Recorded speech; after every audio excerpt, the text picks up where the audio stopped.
നമ്മുടെ ജീവിതത്തിന്റെ വായനയുടെ വാതായനങ്ങളെ തുറക്കേണ്ട വായന എന്താണെന്ന് ലോകത്തെ പഠിപ്പിച്ചതെന്ന് 14 നൂറ്റാണ്ടുകൾക്ക് മുമ്പ് മക്കാ മുക്കറമ എന്ന് പറയുന്ന ഈ വിശുദ്ധമായ ഇസ്ലാമിക് ലൈബ്രറിക്ക് എന്താണോ നാമകരണം ചെയ്യപ്പെടുക, ആ വിശുദ്ധമായ മക്കാ പട്ടണത്തിന്റെ താഴ്വാരത്തിന്റെ മറുഭാഗത്ത് ധ്യാനനിമഗ്നനായിരിക്കുന്ന ലോകത്തിന്റെ പ്രവാചകൻ നബി മുഹമ്മദ് മുസ്തഫ സല്ലല്ലാഹു അലൈഹി വസല്ലമയുടെ അടുക്കലേക്ക് കടന്നു വന്ന ആകാശത്തിന്റെ മാലാക ജിബ്രീൽ അലൈഹിസ്സലാത്തു വസ്സലാം അവതരിപ്പിച്ചു കൊടുത്ത 6600-ലധികം വരുന്ന ആയത്തുകളായി പരന്നു കിടക്കുന്ന ലോകത്തിന്റെ അറിവിന്റെ പുതിയ പുതിയ വാതായനങ്ങൾ ലോകത്ത് തുറന്നു കൊടുത്ത അള്ളാഹുവിന്റെ വിശുദ്ധ ഖുർആൻ. അള്ളാഹുവിന്റെ ഖുർആൻ എന്ന് പറയുന്നു, നിങ്ങൾ വായിക്കുമ്പോ ഫഖറഉ മാ തയസ്സറ മിനൽ ഖുർആൻ, അള്ളാഹുവിന്റെ വിശുദ്ധമായ ഖുർആൻ. ആ ഖുർആനിലും മാ തയസ്സറ, നിങ്ങൾക്ക് കഴിയുന്നിടത്തോളം, നിങ്ങൾ സാധ്യമാകുന്നിടത്തോളം അതിനെ വായിക്കണേ.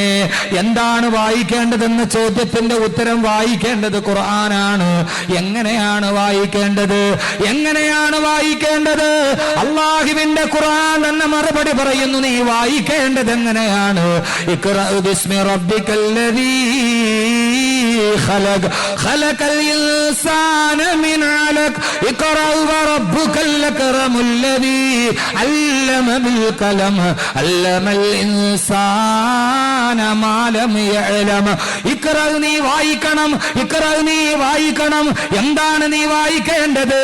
എന്റെ സഹോദരങ്ങളെ, സഹോദരിമാരെ, പുതുവായനയുടെ പുതുവാതിലുകൾ തുറക്കണം.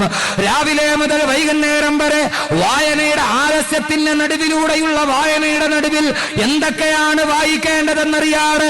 ഇന്ന് വായനയാണ് ലോകത്തിന് ഏറ്റവും വലിയ അധപ്പതനത്തിന്റെ അധമഭാവ തലങ്ങളിലോട്ട് കൊണ്ടുപോകുന്നതെങ്കിൽ പഴയ കാലങ്ങളിൽ വീടിന്റെ മുറ്റത്തുള്ള കസേരയിൽ ചാരിയിരുന്ന് വായിക്കുന്ന അക്ഷരങ്ങൾ അച്ചടിച്ച പേപ്പറുകളാണ് നമ്മൾ വായിക്കുന്നതെങ്കിൽ ഇന്ന് ഈ ബുക്കുകൾ നമുക്ക് വായിക്കാൻ കഴിയുകയാണ്. സൈബർ ലോകത്തിന്റെ വിദൂരമായ സാധ്യതകൾ ലോകത്തിന് മുമ്പിൽ വായനയുടെ തുറങ്ങൾ കൊടുക്കുകയാണ്. ഏതെങ്കിലും വെബ്സൈറ്റുകളിൽ പോയി ക്ലിക്ക് ചെയ്താൽ ലോകത്തിന്റെ അനേകായിരം ലൈബ്രറിയുടെ പുസ്തകങ്ങൾ തുറക്കപ്പെടുന്ന, അത് സ്ത്രീലമാണോ അസ്ത്രീലമാണോ എന്ന് തിരിച്ചറിയാൻ കഴിയാത്ത എന്റെ പ്രിയപ്പെട്ട സഹോദരങ്ങളെ, സഹോദരിമാരെ, 7ാം ക്ലാസ്സിൽ പഠിക്കുന്ന തന്റെ പൊന്നുമോള് കിടന്നുറങ്ങുന്ന റൂമിന്റെ മറുഭാഗത്തിന്റെ ചുമരിന്റെ ഭാഗത്തിരുന്ന് എവിടേക്കാണ് ഇന്റർനെറ്റിന്റെ മൗസ് ക്ലിക്ക് ചെയ്യുന്നതെന്നറിയാതെ, ഏത് വായനയിലേക്കാണ് അവള് കടന്നു പോകുന്നതെന്നറിയാതെ, എന്താണ് അവള് വായിക്കുന്നതെന്നറിയാതെ മറുഭാഗത്ത് കിടന്നുറങ്ങുമ്പോ രക്ഷിതാക്കളെ, ജീവിതത്തിന്റെ തിരക്ക് പിടിച്ച വേഗതയുടെ നടുവിൽ അറിയേണ്ടതുണ്ട് നാം എന്താണ് നാം വായിക്കേണ്ടത്. നമ്മുടെ മക്കൾ എന്താണ് വായിക്കേണ്ടത്? നമ്മുടെ തലമുറ എന്ത് വായിച്ചിട്ടാണ് പഠിച്ചു വരേണ്ടത്? ഒരു വലിയ ചിന്തയിലോട്ട് കടന്നു പോകാത്തടത്തോളം കാലം ഇന്ന് ലോകം വായിക്കുന്നത് ശ്ലീലമാണോ അശ്ലീലമാണോ എന്ന് തിരിച്ചറിയേണ്ടതുണ്ട്. ആറ്റിങ്ങൽ നഗരത്തിലെ 7ാം ക്ലാസ്സിലെ കുട്ടികളുടെ ബാഗ് പരിശോധിക്കുമ്പോ അതിൽ നിന്ന് കിട്ടുന്നത് വായിക്കുന്ന കെമിസ്ട്രിയുടെ പുസ്തകമല്ല, ബയോളജിയുടെ പുസ്തകമല്ല, മാത്തമാറ്റിക്സിന്റെ സൂത്രവാക്യങ്ങളല്ല, 70ഓളം നീല പുസ്തകങ്ങളാണ് പിടിക്കപ്പെടുന്നത്. 7ാം ക്ലാസ്സിൽ പഠിക്കുന്ന കുട്ടിയുടെ പുസ്തകത്തിന്റെ ഉള്ളിൽ നീല പുസ്തകങ്ങൾ കടന്നുകൂടുന്ന കാലം എറണാകുളം ജില്ലയിലെ 7ാം ക്ലാസ്സിൽ പഠിക്കാൻ പോകുന്ന കുട്ടിയുടെ പുസ്തക സഞ്ചിക്കുള്ളിൽ വാട്ടർ ബോട്ടിലിന്റെ ഉള്ളിൽ കുടിക്കാനുള്ള വെള്ളമല്ല, അവന് കുടിക്കാനുള്ള ബിയറാണ് കരുതി കൊണ്ടുപോകുന്നത്. 11ാമത്തെ വയസ്സിൽ മദ്യപിക്കാൻ തുടങ്ങുന്ന കേരളത്തിന്റെ കൗമാരത്തിന്റെ നടുവിൽ നിന്നുകൊണ്ട് ഞാൻ ചോദിക്കട്ടെ, ആർക്കാണ് പറയാൻ കഴിയുന്നത് നമ്മുടെ കുഞ്ഞുങ്ങൾ വായിക്കുന്നത് നല്ലതാണെന്ന്? അവർ വായിക്കുന്നത് ശ്ലീലമാണെന്ന്, അവർ വായിക്കുന്നത് ധർമ്മമാണെന്ന്, അവർ വായിക്കുന്നത് നന്മയാണെന്ന്. വായനയുടെ ലോകങ്ങൾ തുറന്നു കൊടുക്കുമ്പോ ഹാരി പോട്ടറിന്റെ സാങ്കല്പിക കഥകളല്ല, ജെ റൗളിങ്ങിന്റെ ലേഖനങ്ങളല്ല, അള്ളാഹുവിന്റെ ഖുർആൻ പറഞ്ഞു നിങ്ങൾ വായിക്കുന്നുവെങ്കിൽ ആ വായന എന്തായിരിക്കണമെന്നറിയുമോ? ഫഖറഊ മാ തയസ്സറ മിനൽ ഖുർആൻ.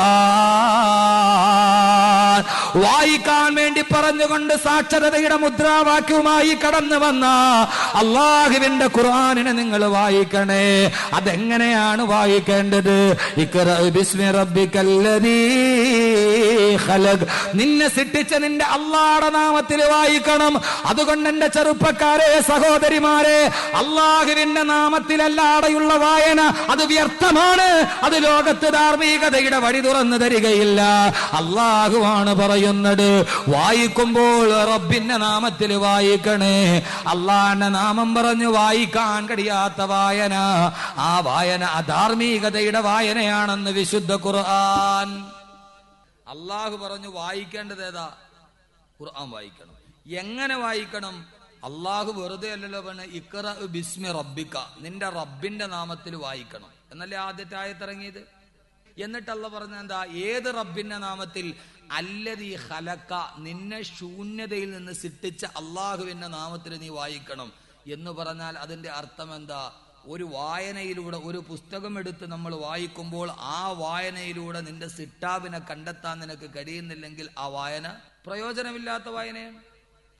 ഏത് വായിച്ചാലും ആ വായനയുടെ ഇടയിലൂടെ നിന്റെ അല്ലാഹുവിനെ കണ്ടെത്താൻ നിനക്ക് കഴിയുന്നില്ലെങ്കിൽ ആ വായന, എൻ്റെ പൊന്നു സഹോദരങ്ങളെ, നീ രണ്ടാമത് ഒന്നുകൂടി വായിക്കേണ്ടി വരും. ആവർത്തിച്ച് വായിക്കണം. എവിടെ? വായന ഭൂമിയിൽ മാത്രമല്ല പരലോകത്തും വായനയുണ്ട്. ആ വായന എന്താന്ന് ഇൻഷാ അല്ലാഹ് ഞാൻ പറയാം. പക്ഷെ അതിനു മുമ്പ് അല്ലാഹുവേ, നാളെ പരലോകത്ത് തന്നെ നിർത്തി നീ വല്ലാതെ വായിപ്പിക്കല്ലേ എന്ന് അള്ളാഹിനോട് ദുആ ചെയ്യും. അള്ളാഹു തൗഫീക്ക് നൽകട്ടെ. അതുകൊണ്ട് അള്ളാഹുവിന്റെ ഖുർആൻ പറഞ്ഞു ഇഖ്റഅ ബിസ്മി റബ്ബിക്കല്ലദീ ഖലഖ, നീ അള്ളാഹുവിന്റെ നാമത്തിൽ, നിന്നെ സൃഷ്ടിച്ച അള്ളാഹുടെ നാമത്തിൽ വായിക്ക്. എന്ത് വായിച്ചാലും അള്ളാഹിനെ കണ്ടെത്തണം. അള്ളാഹിനെ കണ്ടെത്താൻ വായിക്കണമെങ്കിൽ ഖുർആനുമായി ബന്ധപ്പെട്ടതെല്ലാം വായിക്കണം. കാരണം എന്താ? ഒരു സാധനം നീ വായിച്ചാൽ ആ വായിക്കുന്ന നീ മാത്രമേ അറിയുള്ളൂ. പക്ഷെ അള്ളാഹുവിന്റെ ഖുർആൻ വായിച്ചാൽ അങ്ങനെയല്ല. അള്ളാഹിന്റെ ഖുർആൻ വായിച്ചാൽ അതിന് ഓതിന്ന് നമ്മൾ പറഞ്ഞാലും വായിച്ചു എന്ന് നമ്മൾ പദം പറഞ്ഞാലും ആ വായന കേൾക്കാൻ വരുന്നവര് നീ മാത്രമല്ല, നീ വായിക്കുന്നിടത്ത് അള്ളാഹുവിന്റെ മലക്കുകൾ വരും.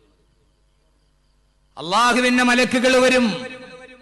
കാരണം ഈ വായനയുടെ ആദ്യത്തെ മന്ത്രവുമായി വന്നത് തന്നെ മലക്കായിരുന്നല്ലോ. ബഹുമാനപ്പെട്ട മുഖറബുൽ അംലാഖ് മലക്ക് ജിബ്രീൽ അലൈഹിസ്സലാത്തു വസ്സലാം വന്നിട്ടാണ് ഈ വായനയെ കുറിച്ച് പറഞ്ഞു തന്നത്. അള്ളാഹുവിന്റെ പ്രവാചകന്റെ ഒരു സഹാബി വീട്ടിലിരുന്നു കൊണ്ട് ഖുർആൻ ഓതുകയാണ്. അള്ളാഹുവിന്റെ പ്രവാചകന്റെ സഹാബി ഖുർആൻ ഓതുകയാണ്. പാതിരാ സമയത്ത് ആ ഖുർആൻ ഓതിക്കൊണ്ടിരിക്കുമ്പോ അതാ വീടിന്റെ പുറകുഭാഗത്ത് കെട്ടിയിട്ടിരുന്ന കുതിര കിടന്ന് വല്ലാതെ അക്രമം കാണിക്കുന്നു. ആ കുതിര വല്ലാതെ കിടന്ന് ചാടുകയാണ്, വെപ്രാളം കാണിക്കുകയാണ്. ആ സഹാബി ഖുർആൻ പാരായണം നിർത്തി, കുതിരയും അതിന്റെ വെപ്രാളം നിർത്തി. വീണ്ടും ഓതുമ്പോൾ കുതിര കിടന്ന് വല്ലാതെ വെപ്രാളം കാണിക്കുന്നു. ആ കുതിര അതിന്റെ മൂക്ക് കയറി പൊട്ടിക്കാൻ ശ്രമിക്കുകയാണ്.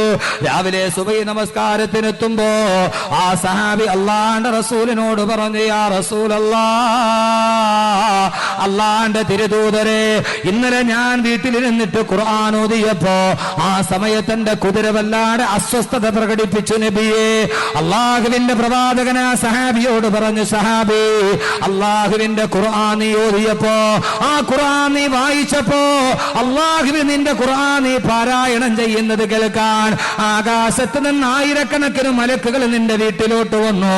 ആ മലക്കുകൾ നിന്റെ വീട്ടിൽ നിന്റെ ഖുർആൻ പാരായണം കേൾക്കാൻ ചാതോർത്ത് നിന്നപ്പോ അള്ളാഹുവിന്റെ മലക്കുകളെ കണ്ടിട്ട് നിന്റെ കുതിര പേടിച്ചിട്ട് കയ്യും കാലും ഇട്ട് വല്ലാതെ ചലിപ്പിച്ചതാണ്. എന്റെ പൊന്നു സഹാബി, എന്തേ നീ ആ ഖുർആൻ ഓതുന്നത് നിർത്തിക്കളഞ്ഞത്? എന്തേ നീ അത് നിർത്തിക്കളഞ്ഞത്? നിർത്താതെ നീ പ്രഭാതം വരെ ആ ഖുർആൻ ഓതിക്കൊണ്ടിരുന്നെങ്കിൽ ഇന്ന് മദീനയിലെ പ്രഭാതം മുഴുവനും മലക്കുകളെ കൊണ്ട് നിറയുമായിരുന്നു. ഈ മദീന നഗരം മുഴുവനും അല്ലാഹുവിന്റെ മലക്കുകളെ കൊണ്ട് നിറയുമായിരുന്നു. എന്തേ നീ ആ പാരായണം നിർത്തിക്കളഞ്ഞതെന്ന് ആദരവായ പ്രവാചകൻ നബി മുഹമ്മദ് മുസ്തഫ. അതുകൊണ്ട് എന്റെ പ്രിയപ്പെട്ട സഹോദരങ്ങളെ, സഹോദരിമാരെ, ഇവിടെ വെച്ച് നാം ഒരു തീരുമാനമെടുക്കണം. നമ്മുടെ വീടിന്റെ വായനയ്ക്കൊരു മാറ്റമുണ്ടാകണം. നമ്മുടെ വായനാശീലങ്ങൾക്കൊരു മാറ്റമുണ്ടാകണം. അള്ളാഹുവിന്റെ ഖുർആൻ എന്താണോ നമ്മോട് പറഞ്ഞത്, ഫഖ്റഊ മാ തയസ്സറ മിനൽ ഖുർആൻ, അള്ളാഹുവിന്റെ വിശുദ്ധമായ ഖുർആൻ. എന്തിനാ പെങ്ങളെ ഖുർആൻ അല്ലാത്ത മറ്റൊന്നിലേക്ക് നമ്മൾ തിരിയുന്നത്? എന്തിനാ? അള്ളാഹുവിന്റെ പ്രവാചകന്റെ പ്രിയപ്പെട്ട സഹാബി ഉമർ ഇബ്നുൽ ഖത്താബ് റളിയല്ലാഹു തആല അൻഹു ഒരു ദിവസം മക്കയുടെ വഴിയോരത്തിലൂടെ നടന്നു പോകുമ്പോ ഏതോ പാതയുടെ ഓരത്ത് നിന്നിട്ട് തൗറാത്തിന്റെ ഒരു ചെറിയ കഷണം കടലാസ് കിട്ടി. തൗറാത്തിന്റെ ചെറിയ ഒരു കഷണം കടലാസ് കിട്ടി. ഉമർ ഇബ്നുൽ ഖത്താബ് റളിയല്ലാഹു തആല അൻഹു ആ കടലാസ് വായിച്ചു നോക്കിയപ്പോൾ വല്ലാത്ത രസമാണ് അത് വായിക്കാൻ. അത് വായിച്ചപ്പോൾ എന്തോ ഒരു അനുഭൂതി പോലെ ആ കടലാസുമായി കീറിപ്പോയ തൗറാത്തിന്റെ കടലാസുമായി ഉമർ ഇബ്നുൽ ഖത്താബ് റളിയല്ലാഹു തആല അൻഹു ഇലാ ഹളറത്തി റസൂലില്ലാഹ്, അല്ലാഹുവിന്റെ പ്രവാചകന്റെ അടുക്കൽ വന്നു. അല്ലാഹുവിന്റെ റസൂലിനോട് പറഞ്ഞു, പ്രവാചകരെ, എനിക്ക് നടന്നു വന്നപ്പോൾ പാതയോരത്ത് കിടന്നൊരു കടലാസിന്റെ കഷണം കിട്ടി. ഇത് വായിക്കാൻ എന്തോ ഒരു രസമാണ് നബിയെ. ഇത് വായിച്ചപ്പോൾ എന്തോ ഒരു പ്രത്യേകത പോലെ അല്ലാഹുവിന്റെ പ്രവാചകൻ ഉമർ റളിയല്ലാഹു തആല അൻഹുവിന്റെ നേരെ നോക്കിയിട്ട് ചോദിച്ചു, അത്ര ഉമറേ, അല്ലാഹുവിന്റെ ഖുർആനിനേക്കാൾ ഇത് നിനക്ക് ആസ്വാദ്യകരമായി തോന്നിയോ? അല്ലാഹുവിന്റെ വിശുദ്ധ ഗ്രന്ഥത്തെക്കാൾ നീ ഇതിനെ സ്വീകരിക്കുന്നുവോ? ഞെട്ടിത്തരിച്ചുകൊണ്ട് ഉമർ റളിയല്ലാഹു അൻഹു മറുപടി പറഞ്ഞു, അത്ര ഇല്ല നബിയേ, റളീനാ ബില്ലാഹി റബ്ബാ വബിൽ ഇസ്ലാമി ദീനാ വബിമുഹമ്മദിൻ സല്ലല്ലാഹു അലൈഹി വസല്ലം നബിയാ. ഉമർ റളിയല്ലാഹു അൻഹുവിന്റെ വാക്കാണിത്. റളീനാ ബില്ലാഹി റബ്ബാ, എനിക്ക് റബ്ബായിട്ട് എന്റെ അല്ലാഹ് മതി, അല്ലാഹുവിന്റെ ഖുർആൻ എനിക്ക് മതി, പ്രവാചകരെ അങ്ങനെക്ക് മതി. അതല്ലാത്ത മറ്റൊരു വായന എനിക്ക് വേണ്ട, അതല്ലാതെ മറ്റൊരു ചിന്ത എനിക്ക് വേണ്ട.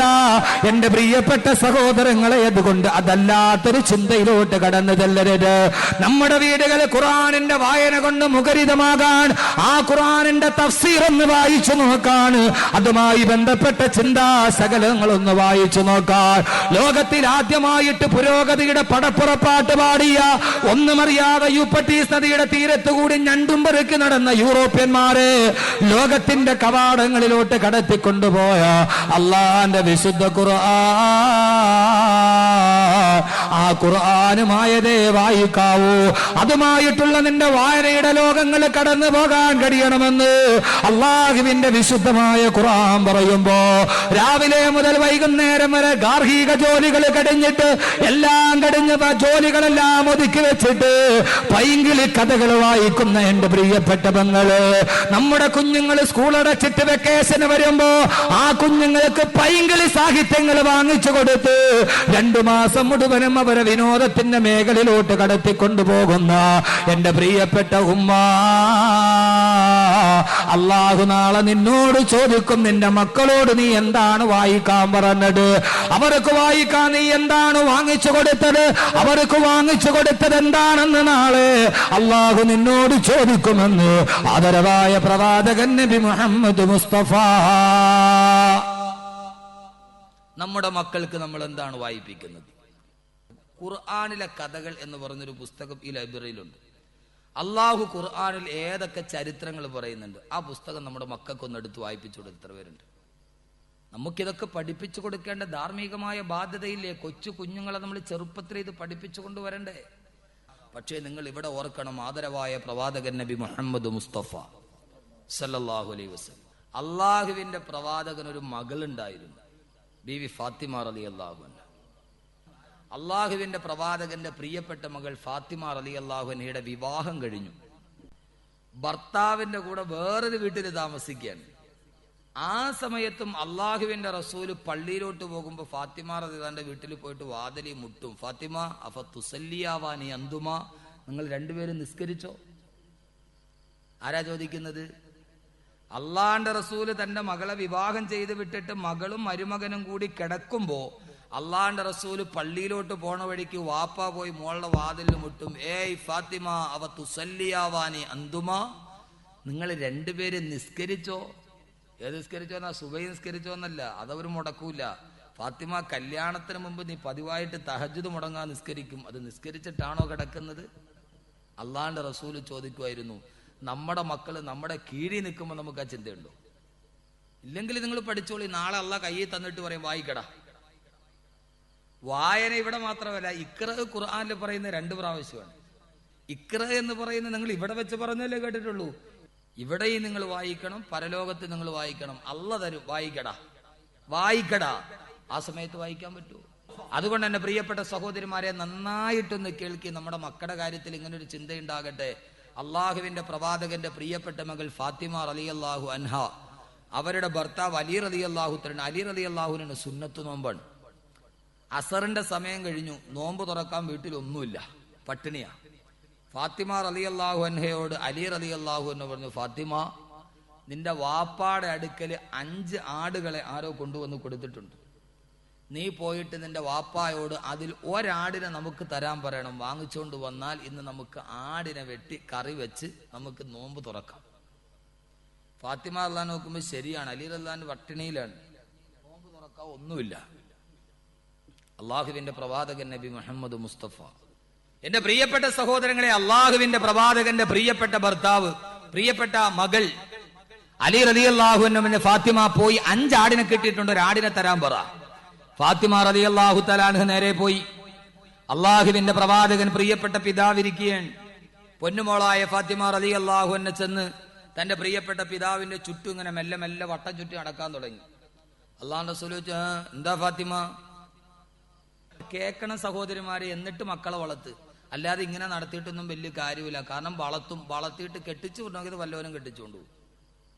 കണ്ണുനീരണിഞ്ഞു പോയ മാതാപിതാക്കൾ 10-16 വർഷം വരെ പെമ്മക്കളെ നോക്കി നോക്കി വളർത്തി 16 വർഷമാകുമ്പോൾ അവരെ കൈപിടിച്ചു കൊടുക്കാൻ ഭാഗ്യം കിട്ടാത്ത മാതാപിതാക്കൾ. ഒളിച്ചോട്ടങ്ങൾ സുസാധ്യമാവുന്നു. എവിടെ നിന്ന് ഇവർക്ക് ഇത് പഠിക്കപ്പെട്ടു? ചിന്തിക്കേണ്ടതുണ്ട്.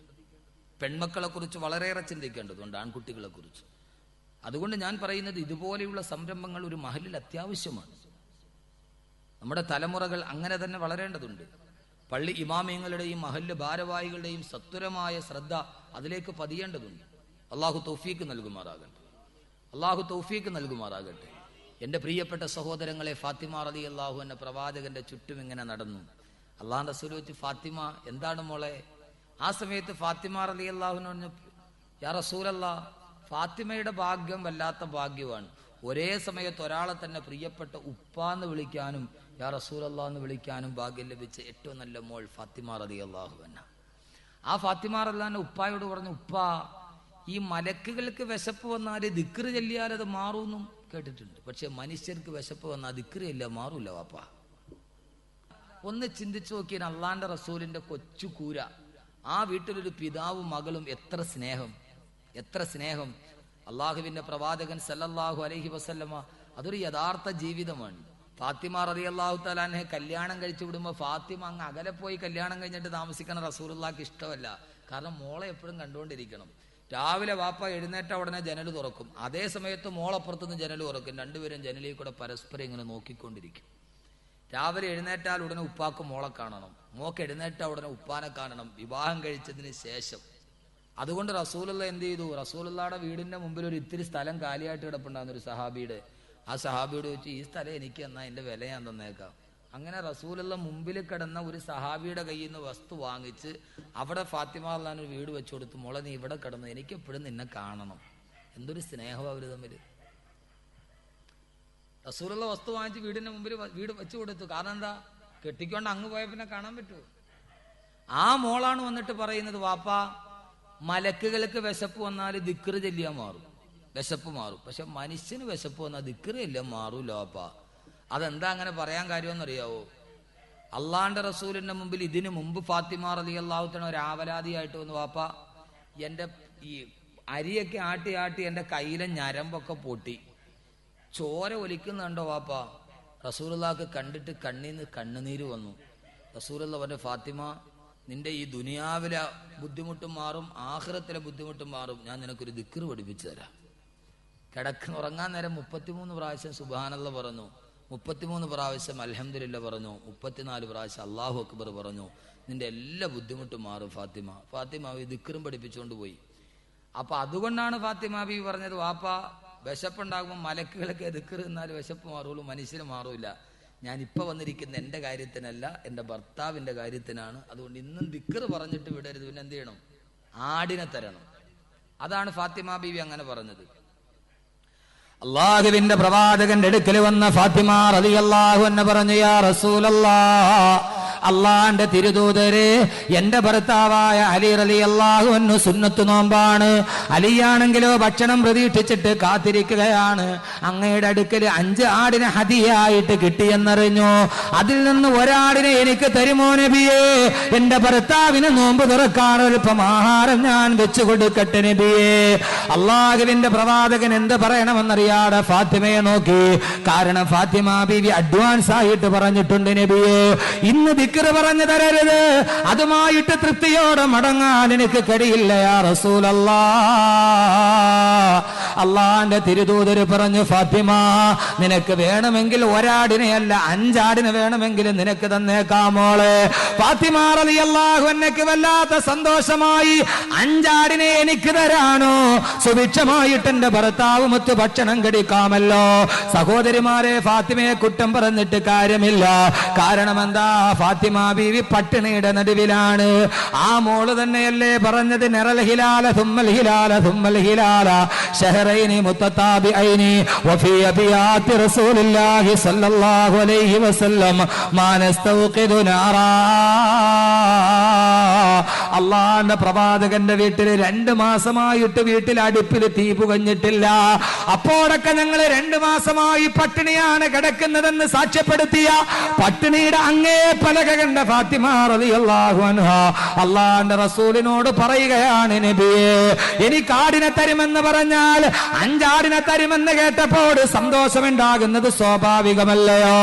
സന്തോഷത്തോടെ നിൽക്കുമ്പോൾ ഫാത്തിമ റളിയല്ലാഹു അൻഹയോട് അള്ളാന്റെ റസൂല് വീണ്ടും തുടർന്ന്, ഫാത്തിമ വേണമെങ്കിൽ നിനക്ക് ഞാൻ 5 ആടിനെ തരാം, അതല്ലെങ്കിൽ നിനക്ക് ഞാൻ 5 ദിക്ർ പഠിപ്പിച്ചു തരാം. ആ ദിക്ർ പതിവായി ചൊല്ലിയ നിനക്ക് വേണ്ടി സ്വർഗത്തിന്റെ കവാടം തുറക്കപ്പെടുമോള്. നീ ചെന്നാലുടനെ സ്വർഗത്തിന്റെ വാതില് നിനക്ക് വേണ്ടി തുറക്കപ്പെടും. അങ്ങനെ സ്വർഗത്തിന്റെ വാതില് തുറക്കാൻ കഴിയുന്ന 5 ദിക്ർ നിനക്ക് ഞാൻ പഠിപ്പിച്ചു തരാം. സ്വർഗമെന്ന് കേൾക്കേണ്ട താമസം, സ്വർഗത്തിന്റെ വാതിലെന്ന് കേൾക്കേണ്ട താമസം. ഫാത്തിമ റളിയല്ലാഹു തആല എല്ലാം മറന്നു. അലിയിനെ മറന്നു, അലിയിന്റെ നോമ്പ് മറന്നു, പട്ടിണി മറന്നു. എന്തിനു വേണ്ടിയാണ് താൻ വന്നതെന്ന് മറന്നു. കേട്ടത് സ്വർഗമല്ലയോ, സ്വർഗമല്ലയോ? എന്റെ പ്രിയപ്പെട്ട പിതാവെ, 5 ദിക്ർ എനിക്ക് പഠിപ്പിച്ചു തരുമോ? എനിക്ക് 5 ആടിനെ വേണ്ട, 5 ദിക്ർ എനിക്ക് പഠിപ്പിച്ചു തരുമോ? ഫാത്തിമ റളിയല്ലാഹു അൻഹയോട് അല്ലാഹുവിന്റെ റസൂൽ പറഞ്ഞു, ഫാത്തിമ 5 വഖത്ത് നിസ്കാരത്തിന് ശേഷം മുടങ്ങാതെ നീ പറയണം, യാ അവ്വലൽ അവ്വലീൻ വയാ ആഖിറൽ ആഖിരീൻ വയാ ദൽ ഖുവത്തിൽ മതീൻ വയാ ഖൈറർ റാസിഖീൻ വയാ അർഹമർ റാഹിമീൻ. ഈ 5 ദിക്ർ പതിവായിട്ട് നീ പറഞ്ഞു, സ്വർഗത്തിന്റെ കവാടം നിനക്ക് വേണ്ടി തുറക്കപ്പെടും പൊന്നുമോളെ.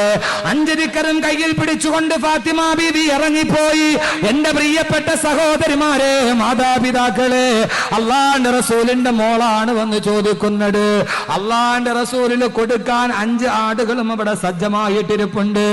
ആ സമയത്ത് തന്റെ മോള് വന്ന് പട്ടിണി കിടന്നിട്ട് ഒരാടിനെ ചോദിക്കുമ്പോ കൊടുക്കാനുണ്ടായിട്ട് പോലും അള്ളാന്റെ റസൂല് കൊടുത്തില്ല. ആ മകളോട് പറഞ്ഞു, ഫാത്തിമ നിനക്ക് ഞാൻ സ്വർഗത്തിന്റെ വാതിൽ തുറക്കുന്ന ദിക്ർ പഠിപ്പിച്ചു തരാം. 7 മാതാപിതാക്കളാണുള്ളത്. ഗൾഫിന്റെ പണം വന്ന് കുമിഞ്ഞു കൂടുമ്പോ അനാശാസ്യത്തിനുതകുന്ന സർവ്വതും വാങ്ങിച്ചു കൊടുക്കുന്ന പ്രിയപ്പെട്ട മാതാപിതാക്കളെ, നിങ്ങളെക്കാൾ സ്നേഹമുണ്ടായിരുന്നു പ്രവാചകന് പൊന്നുമോളോട്. അതുകൊണ്ടാണല്ലോ വീടിന്റെ മുറ്റത്ത് തന്നെ താമസിപ്പിച്ചത്. അതുകൊണ്ടാണല്ലോ ഫാത്തിമ എപ്പോഴും കാണണമെന്ന് ആഗ്രഹിച്ചത്. എന്നിട്ടും തന്റെ പൊന്നുമോള് മുമ്പിൽ വന്ന് ആവലാതി പറയുമ്പോ, ഓ മകളെ സ്വർഗത്തിലേക്ക് പറഞ്ഞു വിട്ട ബഹുമാനപ്പെട്ട പ്രവാചകൻ നബി മുഹമ്മദ് മുസ്തഫ അള്ളാന്റെ റസൂല് ചെയ്തതെന്താ? എന്റെ പൊന്നു മാതാപിതാക്കളെ, ഇനി ഞാനൊന്ന് ചോദിക്കട്ടെ. ഈ പെൺമക്കള് വളർന്നു വലുതാകുമ്പോ അന്യ സമുദായക്കാരന്റെ കയ്യും പിടിച്ചുകൊണ്ട് അവൾ നടന്നിറങ്ങി പോകുമ്പോ നെഞ്ചത്തടിച്ചുകൊണ്ട് മാറത്തഹസിച്ചിട്ട് കരഞ്ഞിട്ട് കാര്യമുണ്ടോ? ഉസ്താദേ, എന്റെ മകൾ ഇങ്ങനെയായി പോയി എന്ന് പറഞ്ഞിട്ട് കാര്യമുണ്ടോ? ആ മകൾക്ക് നീ വാങ്ങിച്ചു കൊടുത്തതെന്താ? അവൾക്ക് നീ വാങ്ങിച്ചു കൊടുത്തത് കൽബാണ്, ഫാത്തിമയാണ്, മൊഞ്ചാണ്, സാധ്യതയാണ്. അവൾ 24 മണിക്കൂറും കേട്ടുകൊണ്ടിരുന്നതെന്താ? ഇസ്ലാമിക് ലൈബ്രറിയിൽ ഒരു പുസ്തകം അവൾ എടുത്ത് വായിച്ചിട്ടില്ല. 24 മണിക്കൂറും അവൾ കേട്ടതെന്തെന്നറിയുമോ? നെഞ്ചിനുള്ളിൽ നീയാണ്, കണ്ണു തുറന്നാ നീയാണ്, കണ്ണടച്ചാ നീയാണ്. 7ാം ബഹറിന്റെ അങ്ങേയറ്റത്ത് പോയി ഒളിച്ചാലും നിന്നെ തെരഞ്ഞിട്ട് ഞാൻ 7ാം ആകാശത്തിന്റെ കവാടവും തുറന്നു വരുമെന്ന് പറയുന്ന കാമുകന്റെ വാക്കല്ലേ അവള് കേട്ടത്? അത് കേൾക്കുന്ന പെണ്ണിന്റെ കൗമാരക്കാരി പെണ്ണിന്റെ മനസ്സിൽ തോന്നുന്നതെന്താ? അത് കേൾക്കുന്ന ഒരു 13 വയസ്സുകാരന്റെ മനസ്സിൽ തോന്നുന്നതെന്താ? 13 വയസ്സുകാരി പാവാടക്കാരി പെണ്ണിന്റെ മനസ്സിൽ തോന്നുന്നതെന്താ? അല്ലാഹുവേ, എനിക്കും ഇങ്ങനെ ഒരു കാമുകൻ ഉണ്ടായിരുന്നെങ്കിൽ. വൈകുന്നേരം കരയിലേക്ക് തിരമാലകൾ തലതല്ലി തിരിച്ചു പോകുന്ന കടൽപ്പരപ്പിന്റെ പൂഴിമണ്ണിൽ മലന്ന് കിടക്കുമ്പോ എന്റെ നെഞ്ചിലേക്ക് തല ചായ്ച്ചു വെക്കാൻ, എന്റെ കവിളത്തൊരു ചുടുചുംബനം നൽകാൻ, എന്റെ കറുകരുത്ത കണ്ണിടകടിയിലേക്ക് നോക്കി ഇങ്ങനെയൊന്ന് പാടാൻ എനിക്കും ഒരു കാമുകൻ ഉണ്ടായിരുന്നെങ്കിൽ, എനിക്കും സ്വപ്നങ്ങൾ പങ്കുവെക്കാൻ ഒരു കാമുകൻ ഉണ്ടായിരുന്നെങ്കിൽ. അങ്ങനെ അവള് സ്വപ്നം കണ്ടുകൊണ്ട് നടക്കുമ്പോഴാണ് ആവാസത്തിന്റെ മാപ്പിളപ്പാട്ട് എന്ന പേരിൽ ഇറങ്ങപ്പെടുന്ന ആവാസത്തിന്റെ ചിത്രങ്ങൾ കാണിച്ചു കൊടുത്ത, പാട്ടുകൾ വാങ്ങിച്ചു കൊടുത്ത, സീഡികൾ വാങ്ങിച്ചു കൊടുത്ത എന്റെ പൊന്നു പെങ്ങളെ കടയിൽ ചെല്ലുമ്പോ ഹറാമിന്റെ കൂത്തരങ്ങളിലോട്ട് നടന്നു പോകുന്ന ഒരു പെണ്ണിന്റെ മാദകത്വങ്ങൾ വിളമ്പിക്കൊടുക്കുന്ന, അവളുടെ ശരീരത്തിന്റെ സൗന്ദര്യങ്ങളെ സിനിമാ പാട്ടുകാരൻ പോലും വർണ്ണിക്കാത്ത രീതിയിൽ വർണ്ണിച്ചു പറഞ്ഞു കൊടുക്കുന്ന കാസറ്റല്ലേ നിന്റെ പൊന്നുമോന് നീ വാങ്ങിച്ചു കൊടുത്തത്? അവനങ്ങനെ സ്വപ്നം കണ്ടിരിക്കുമ്പോഴാണ് മൊബൈലിലേക്കൊരു മിസ് കോൾ വരുന്നത്. അതിലൂടെ പിന്നെ പരിചയങ്ങളായി, ആ പരിചയങ്ങൾ സൗഹൃദങ്ങളായി, ആ സൗഹൃദങ്ങൾ അവിഹിത ബന്ധങ്ങളായി, ആ ബന്ധങ്ങൾ അനിവാര്യമായ ദുരന്തങ്ങളായി. വളർത്തിക്കൊണ്ടുവന്ന മകനും വളർത്തിക്കൊണ്ടിരുന്ന മകളും രണ്ടുപേരുടെ ഈ ചിതറിത്തെറിച്ച ശിരസ്സുകൾ റെയിൽവേ ട്രാക്കിൽ കാണുമ്പോഴല്ലേ മാതാപിതാക്കളെ, അപ്പോഴല്ലേ നിങ്ങൾ ചിന്തിച്ചത്, അല്ലാഹുവേ ഇതിന്റെ ഒരു പാതകം എനിക്കാണല്ലോ തമ്പുരാനെ. അല്ലാഹുവേ, ഞാനല്ലയോ എന്റെ ശബ്ദം കേൾക്കാനെത്തി എന്റെ പ്രിയപ്പെട്ട ഉമ്മമാരോട് ഞാൻ ആവർത്തിച്ചു പറയുന്നു, മക്കളെ പരിപാലിക്കേണ്ട ഏറ്റവും വലിയ ചുമതല ഉമ്മയ്ക്കാണല്ലോ. അതുകൊണ്ട് സഹോദരിമാരെ, അല്ലാഹുവിന്റെ ഖുർആൻ പറയുകയാണ്,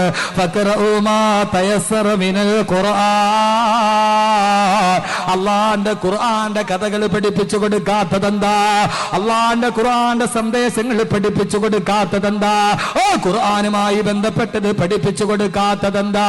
രാവിലെ 9 മണിക്ക് സ്കൂൾ കുട്ടികൾ തിങ്ങി നിറഞ്ഞു പോകുന്ന പ്രൈവറ്റ് ബസ്സിലിട്ടിരിക്കുന്ന പാട്ടേടാ, ഇന്ന് ക്ലാസ് കട്ട് ചെയ്ത് പോരുമോ നീ എന്റെ കൂടെ സാബിറേ, എന്റെ പൊന്നു സാബിറേ, ഉച്ചയൂണ് വാങ്ങിത്തരാം, ഉച്ചപ്പടം കാട്ടിത്തരാം.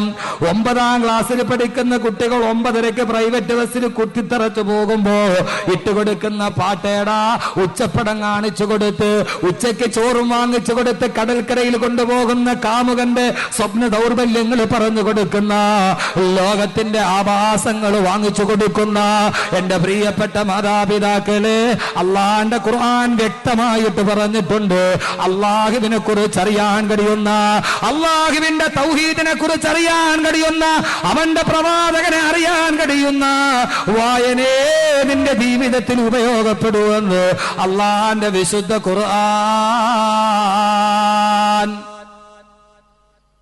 നമ്മൾ വാങ്ങിച്ചു കൊടുക്കണതോ, നമ്മൾ എന്താ വായിക്കാൻ കൊടുക്കണത്, കേൾക്കാൻ കൊടുക്കണത്? ഖുർആന്റെ ഒരു CD, ഷെയ്ഖ് സുദൈസിന്റെ CD ഉണ്ട്, ഷെയ്ഖ് ഷുറൈമിന്റെ CD ഉണ്ട്, ഷെയ്ഖ് മാഹിറിന്റെ CD ഉണ്ട്. ഖുർആൻ പാരായണം ചെയ്ത് എത്ര മക്കൾക്ക് വാങ്ങിച്ചു കൊടുത്തിട്ടുണ്ട് മാതാപിതാക്കൾ? ഒന്ന് നെഞ്ചത്ത് കൈവച്ച് ചിന്തിക്കും, മക്കളെ ഇത് ഖുർആൻ ഓതുന്ന നീ ഒന്ന് കേട്ടിരിക്കും. വാങ്ങിച്ചു കൊടുക്കാറുണ്ട? വാങ്ങിച്ചു കൊടുക്കാറുണ്ട്? എന്റെ പൊന്നു സഹോദരങ്ങളെ, വർക്കലയിലുള്ള 12 വയസ്സുള്ള നന്നായിട്ട് ബുദ്ധി പ്രവർത്തിക്കാത്ത ഒരു കുട്ടി ഷെയ്ഖ് സുദൈസ് ഓതുന്ന ഖുർആന്റെ CD കേട്ടിട്ടല്ലേ ആ കുട്ടി ഹാഫിളായത്? ചന്ദ്രശേഖർ നായർ സ്റ്റേഡിയത്തിൽ ഇന്റർനാഷണൽ ഖുർആൻ സെമിനാർ നടന്നപ്പോ, എക്സിബിഷൻ നടന്നപ്പോ 10,000 തിങ്ങി നിറഞ്ഞ ആ സ്റ്റേഡിയത്തിൽ ആ കുട്ടി എഴുന്നേറ്റ് നിന്ന് പ്രസംഗിച്ചില്ലേ? ആ കുട്ടി ഹാഫിളായത് എങ്ങനെയാ? ഒരു ഉസ്താദിന്റെ അടുത്ത് പോയി പഠിച്ചതല്ല, ഖുർആൻ തുറന്നോതിയതല്ല. അവന്റെ വാപ്പയും ഉമ്മയും വാങ്ങിച്ചു കൊടുത്ത ഹറമിലെ ചീഫ് ഇമാം ഷെയ്ഖ് സുദൈസ് കഴിഞ്ഞ ആഴ്ചയിൽ ബോംബെയിൽ ഉണ്ടായിരുന്നു, ദാറുൽ ദൈബന്ദിൽ ഖുത്ബ നിർവഹിച്ചു. ആ ഷെയ്ഖ് സുദൈസ് മഹാനവറുകൾ ഓതുന്ന ഖുർആന്റെ CD 12 വയസ്സുള്ള ബുദ്ധി മാന്യമുള്ള കുട്ടി, യഥാർത്ഥ ബുദ്ധിയുമില്ല, ആ കുട്ടി കേട്ടിരുന്ന് ആ 30 ജുസും കാണാതെ പഠിച്ചു. ആ മാതാപിതാക്കൾക്ക് അള്ളാഹു പരലോകത്ത് കൊടുക്കുന്നത് തലയിൽ വെക്കുന്ന കിരീടവാ. നമ്മുടെ മക്കൾക്ക് നമ്മൾ വാങ്ങിച്ചു കൊടുത്തിട്ടുണ്ട്. എങ്ങാനും കേട്ടവ നന്നായി പോയാലോ. ഒരു 10-30 വർഷം മുമ്പുള്ള മാപ്പിളപ്പാട്ടുണ്ട്. ആ മാപ്പിളപ്പാട്ട് നിങ്ങൾ പഠിപ്പിച്ചു കൊടുക്കും. പക്ഷെ അത് അറിയാവുന്നവരാരുമില്ല. ഒരു 30 വർഷം മുമ്പുള്ള മാപ്പിളപ്പാട്ടുണ്ട്, അത് നിങ്ങൾ പഠിപ്പിച്ചു കൊടുക്കീൻ. പകൽ കണ്ണടച്ചാൽ ഇരുളാമ ഫൊട്ട, ഫന്തം തെളിച്ചാൽ ഫജറാമ ഫൊട്ട, നട്ടാൽ ഫുൽ നെല്ല് വിളയൂമ ഫൊട്ട, നാരായം വിട്ടാസ് ചുറ്റൂമ ഫൊട്ട, ഫൊട്ടാ നീ മുൻതുള്ളി ഫിഞ്ചോരക്കെട്ട, പിന്നീന്ന് കാഷ്ടം ചുമന്നോരു കൊട്ട, റൂഹൊന്നു വിട്ടാൽ ചത്ത ചകമല്ല ഫൊട്ട, പറ നിന്റുടൽക്കെന്ത് ബഹുമാനം ഫൊട്ട, അകക്കൺ തുറന്നൊന്നു നോക്കിക്കേ മൂടാ, ഉത്സാരമോർത്താൽ ഉറങ്ങാമോ കേടാ, അകക്കുൾ തുറക്കുൾ അടക്കല്ല മാടാ, മൂടിട്ട ചെപ്പിൽ മുത്തുണ്ട് കേടാ. പഴയ ഉമ്മമാര് പാടും, മക്കളെ താരാട്ട് പാടി ഇങ്ങനെ ആട്ടിക്കൊണ്ട് പോകുമ്പോ അവര് പാടും, ഇല്ലേ? ഇത് സഫലമാലയാണ്. ഷുജായി മുഹമ്മദ് മുസ്ലിയാർ എഴുതിയ സഫലമാലയാണ്. ഒരു 30 വർഷം മുമ്പുള്ള മാപ്പിളപ്പാട്ട്. എന്താ ഇത്? ഖുർആന്റെ അതേ ആയത്ത് തന്നെ. ഖുർആന്റെ ആയത്തുകൾ ഖുർആനുമായി ബന്ധപ്പെട്ടത് പഠിക്കണം. ഞാനിതൊരു ചിന്തയ്ക്ക് വേണ്ടി നിങ്ങളോട് പറയുക. ഞാൻ സഫലമാലയുടെ 4 വരി കേട്ടിട്ട് അതൊന്ന് നോക്കിയപ്പോ ഇത് ഖുർആന്റെ ആയത്ത് തന്നെയാണ്. അത് വായിച്ചപ്പോ അത് എഴുതിയതാരാ? സുജായി മുഹമ്മദ് മുസ്ലിയാർ. ഒരു മുസ്ലിയാർ പാട്ട് എഴുതിയപ്പോ എത്ര നല്ല പാട്ടായി. ഇത് വിവരമുള്ളവൻ പേന എടുത്താലല്ലേ വിവരം വരുവുള്ളൂ. വിവരമില്ലാത്തവൻ പേന എടുത്തെഴുതിയാൽ വിവരക്കേടല്ലേ വരുവുള്ളൂ, അല്ലേ? അറിവുള്ളവൻ പേന എടുത്തെഴുതിയാലല്ലേ അവനിലൂടെ അറിവ് വരൂ. അറിവില്ലാത്തവൻ പേന എടുത്തെഴുതിയ, വിവരമില്ലാത്തവൻ പേന എടുത്തെഴുതിയ വിവരക്കേടേ വരുവുള്ളൂ. വിവരമുള്ളവൻ പേന എടുത്തെഴുതുമ്പം വിവരം തന്നെ വരും. ഷുജായി മുഹമ്മദ് മുസ്ലിയാർ കവിത എഴുതി, പാട്ടെഴുതി. എന്തായിരുന്നു ഖുർആന്റെ ആയത്ത്? എന്താ ചോദിച്ചത്? പകൽ കണ്ണടച്ചാൽ ഇരുളാമോ ഫൊട്ട, ഫന്തം തെളിച്ചാൽ ഫജറാമോ ഫൊട്ട. എടാ, പകൽ കണ്ണടച്ചാൽ ഇരുളാവൂ? പകല് കണ്ണടച്ച് പിടിച്ചാൽ ഇരുട്ടാവൂ? പന്തം തെളിച്ചു പിടിച്ച രാത്രിയിൽ പന്തം കത്തിച്ചു വെച്ചാല് പകല് വരുവോ? ഷുജായി മുസ്ലിയാർ വെക്കട, പന്തം കത്തിച്ചു പിടിച്ചിട്ട് പകലാകണമെന്ന് പറഞ്ഞാൽ വരുവോ? കണ്ണടച്ച് പിടിച്ചാൽ ഇരുട്ടാകുവോ? ഇത് ഏതാ? ഇത് ഖുർആനല്ലേ?